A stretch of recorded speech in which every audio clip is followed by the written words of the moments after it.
আসসালামু আলাইকুম। সুন্দরবনের বাইন ফুলের মধু সংগ্রহ শেষ করে আমরা আমাদের মৌ খামার নিয়ে চলে আসছি গোপালগঞ্জে।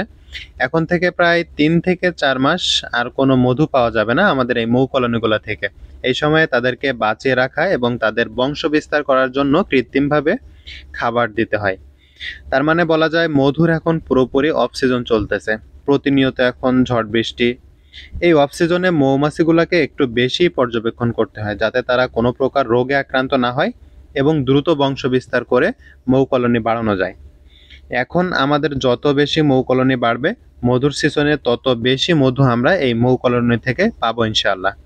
আজকে ৭ দিন হলো আমরা আমাদের মৌ কলোনিগুলা নিয়ে সুন্দরবন থেকে গোপালগঞ্জ কোটালী পাড়াতে আসছি।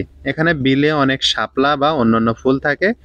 এই ফুল থেকে মধু হয় না, তবে এই ফুলের পরাগরেণু বা পোলেন যেটাকে আমরা বলি, এই পরাগরেণুই মৌমাছির বংশ বিস্তারে ব্যাপক ভূমিকা পালন করে। যেহেতু এখন বর্ষাকাল, এই সময় বৃষ্টির পানি কলোনির ভিতরে কয়েক ধরনের পোকা জন্মায় যা মৌ কলোনির জন্য মারাত্মক ক্ষতিকর।